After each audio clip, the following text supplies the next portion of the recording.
자, 이제 85강 강의로 들어가도록 하겠습니다. 이번엔 계속 저번 강의에 이어서 상가 건물 임대차 보호법인데요.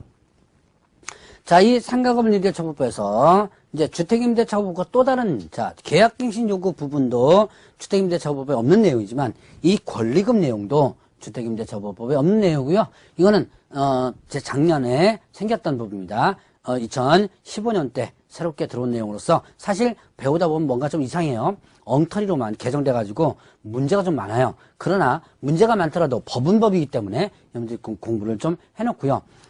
앞으로 개정된다고 하는데 언제 개정할지 모르겠습니다. 개정되면 그때 다시 한번 체크를 해서 한번 또 강의를 또 하도록 하죠. 자, 이때 권리금과 관련된 부분인데요. 자, 권리금은 임대차 목적물인 상가 건물에서 영업을 하는 자 또는 영업을 하려는 자, 영업하는 자나 하려는 자가 영업시설의 비품, 거래처, 신용영업사 노하우, 상가 건물의 위치에 따른 영업상의 자 유형, 무형의 재산적 가치의 양도 또는 이용대가, 재산적 가치의 양도나 그 이용대가로서 임대인이나 임차인에게 보증금과 차임외에 지급하는 금전의 대가다. 금전의 대가를 뭐라 한다? 권리금이다. 권리금은 판례상 나타난 부분에 있어서 법조문에 이렇게 규정되었습니다. 그러니까 이거는 뭐 달달달 외울 필요 없이 그렇구나라고 해서 그냥 넘어가면 돼요.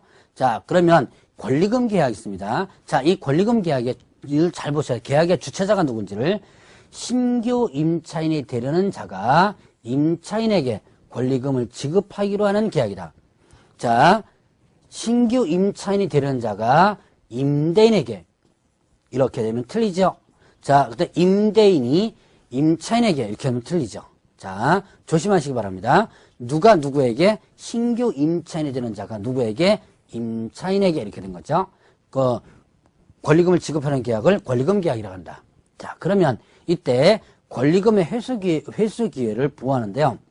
자, 임대인은 임대차 기간이 끝나기 3개월 전부터 임대차 종료시까지, 자, 3개월 전부터 임대차 종료시까지 권리금 계약에 따라 임차인이 주선한 신규 임차인이 되는 자로부터 권리금을 지급받을 것을 방해서는 한다. 자, 임차인이 주선한 신규 임차인이 되는 자로부터 권리금을 지급받을 것을 방해서는 안 된다. 방해금지가 끝나기 3개월 전부터 종료시까지예요. 자, 그러면 이때 누구가 임차인이 주선한 신규 임차인. 자, 여기서 임대인이 주선한 신규 임차인이 아닙니다.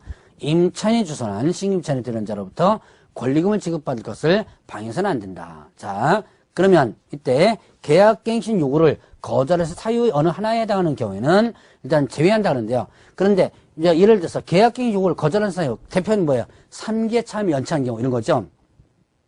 예를 들어서 3개 차임을 연체한 경우라든가 이런 경우는 일단은 방해도 된다는 얘기예요.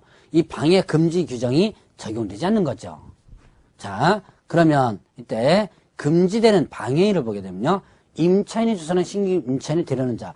누가 주선한 거예요? 임차인이 주선한 신규 임차인이 되려는 자에게 권리금을 요구하거나 누가? 임대인이 권리금을 요구하거나 임차인이 주선한 신규 임차인이 되는 자로부터 권리금을 수수하는 행위. 누가 하는 거예요? 그러니까 권리금을 요구하거나 수수하는 것은 누가? 임대인이 이렇게 하면 안 된다는 거죠. 임차인이 주선한 신규 임차인이 되려는 자로부터.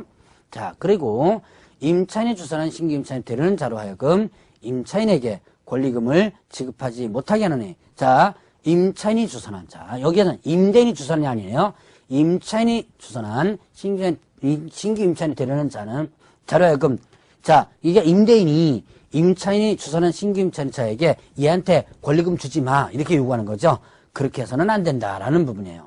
자, 그 다음에 또 임차인이 주선한 신규 임차인이 되는 자에게 상가 건물에 관한 조세 공과금, 주변 상가 건물의 차임 보증금 그 밖의 부담에 따른 금액에 비추어 현저히 고액의 차임과 보증금을 요구하는 행위. 자, 이건 뭐냐면 상가 임대차 보증금이나 월세를 이거를 너무 터무니없이 시세보다 너무 터무니없이 요구하는 거예요. 그래놓고 뭐 하는 거야? 하든지 말든지 맘대로 해. 대부분 계약을 깨려고 많이 요구하는 경우가 있죠. 계약을 깨려고 요구할 때 이렇게 터무니없이 요구하는 경우가 많아요. 자, 이렇게 해서는 안 된다라고 하는 부분이죠. 자, 그 다음에 또 그 밖에 정당한 사유 없이 임대인이 임차인이 주선한 신규 임차인 되는 자와 임대차 계약을 체결을 거절하니 정당한 사유 없이 임대차 계약을 거절해서는 안 된다는 얘기예요. 정당한 사유 없이. 자, 이렇게 금지되는 행위, 결국 금지되는 행위는 결국 누구에게는 누가요? 자, 임대인이 임차인이 주선, 자, 임대인이 주선은 아니에요. 임차인이 주선의 신규 임차인에게 뭐 보증금을 받거나 요구하거나 또 권리금 지급하지 못하게 하거나 아니면 또 터무니없이 보증금이나 월세를 요구하거나 그 외에도 임대차 계약을 거절하거나 이렇게 하면 안 된다는 얘기죠. 자, 그러면 이때 이제 임대차 계약 체결을 거절하지 못한다 그러는데요. 거절할 수 있는 예외적인 규정이 있습니다. 자, 임대차 계약의 체결을 거절할 수 있는 경우는 어떤 경우냐? 임차인이 주선한 신규 임차인 되려는 자가 보증금 또는 차임을 지급할 자력이 없는 경우. 참 이 문장을 보면요. 엉터리로 개정됐다는 이 엉터리로 만들었다는 것이 상당히 많이 보이는데 여러분들도 이해가 잘 안 되는 경우가 있을 거예요. 이거는 국회에서 법을 만들 때 적어도 이 법을 만드는 사람이 상가임대차를 한 번이라도 좀 임차인이거나 임대인으로서 한 번이라도 좀 해본 사람이 하나도 없는 것 같아요. 그래서 자, 이런 보면 좀 이게 이해가 안 되는 경우가 좀 많습니다.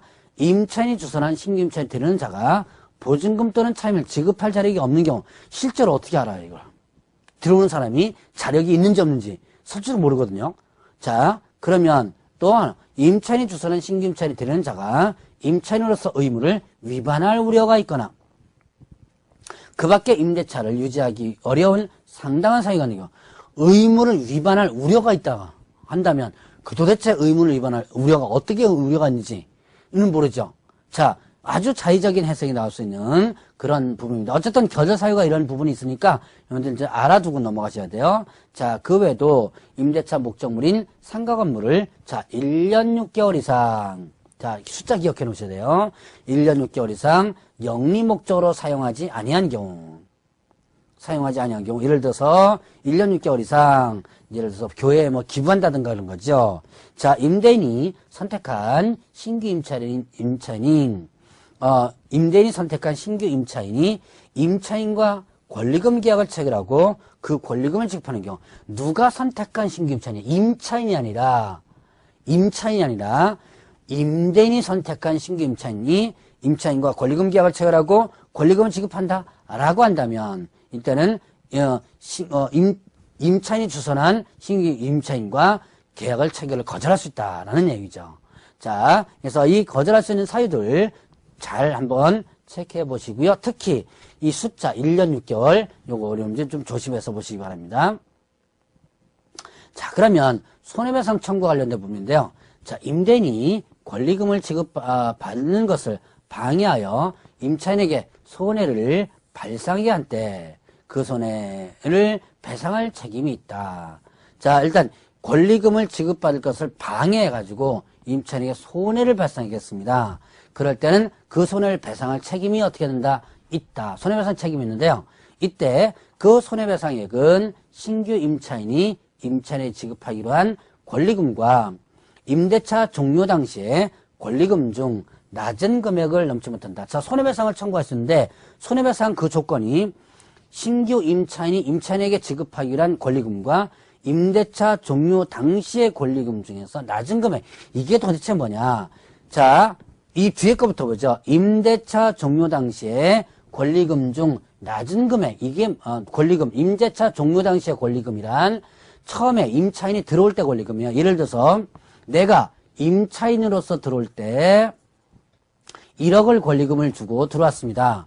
장사가 아주 잘 되죠? 장사가 잘 돼가지고 어떻게 했냐? 나는 1억, 새로운 내가 나갈 때, 신규 임차인에게 2억을 받으려고 그래요. 나는 처음에 들어올 때 권리금 1억 주고 들어왔는데, 이제 장사가 잘 되고 내가 넘길 때는 2억을 받으려고 합니다. 자, 그럼 이때, 자, 임대차 종료 당시의 권리금은 얼마고? 1억이고요. 신규 임차인에 지급하기로 한 권리금은 2억인 거죠. 이때 낮은 거 1억, 내가 받은 권리금만 그 범위 내에서만 청구할 수 있다는 얘기죠. 자, 그 다음에 손해배상을 청구할 권리는 임대차가 종료한 날부터 몇 년 이내 3년 이내 행사하지 않으면